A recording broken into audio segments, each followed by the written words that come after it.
Last week we discovered, even includes a niche media outlet, that Republicans are right now plotting about how they'll destroy the economy as well as Social Security and Medicare if they take Congress. Last Tuesday, Bloomberg government reported on Republican plans to use an must-pass increased debt ceiling next fall to make massive cuts to social insurance programs, like Social Security and Medicare, and force right-wing policies like spending caps and work requirements on safety net programs. Not increasing the debt ceiling would have the U.S. would default on its debts, which would be economically catastrophic. And not just domestically. Even comes with a default is economically damaging. We know that now because I did it in price in 2013. Increasing borrowing costs by $1.3 billion and as far as $70 million in 10 years. Etc. But like every disaster Republicans court, the traditional media is treating this as though it were business as usual. They don't point out every time it happens that Republicans are filibustering every important piece of legislation, and shows this as transferable and destroying the institution of the Senate. They treat Republicans' annual threat of a government shutdown, which sometimes happens more than once a year, as just another thing Congress does.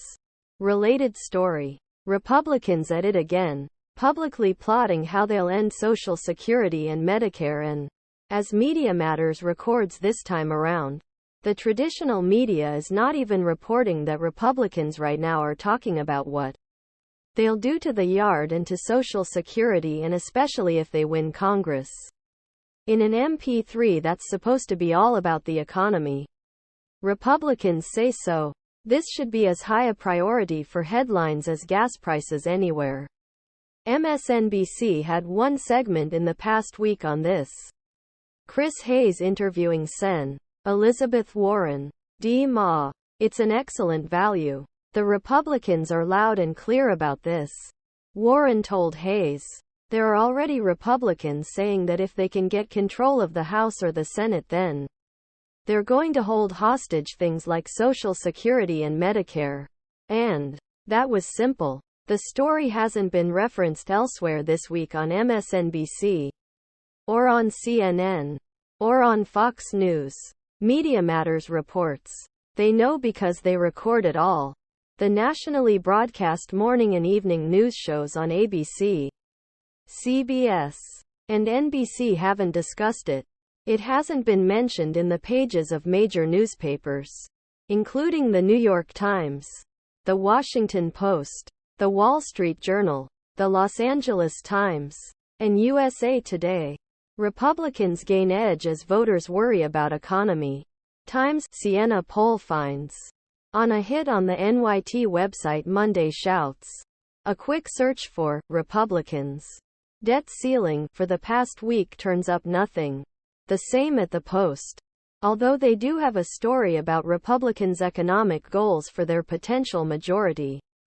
1. The Trump tax cuts to the button. And it contains one sentence about their plans for the debt ceiling and Social Security. Republicans just can't shut up about how they intend to end the Social Security and easily. Sen. Rick Scott of Florida wants them to sunset every 5 years. Sen. Ron Johnson of Wisconsin thinks they need to be voted on and authorized every single year. There are some very concrete threats. So is saying out loud, right now, that the debt ceiling is going to be a hostage if they make it, as it's on par with this spring's leak of the Supreme Court's abortion decision in terms of norms being broken and potential impending disaster. It should be front and center every time anyone in the traditional media talks about how the economy is driving this election. Saving Social Security, Medicare, and the rest of the safety net depends on to a Democratic House and Senate. Please help with your iPod to all of our congressional candidates.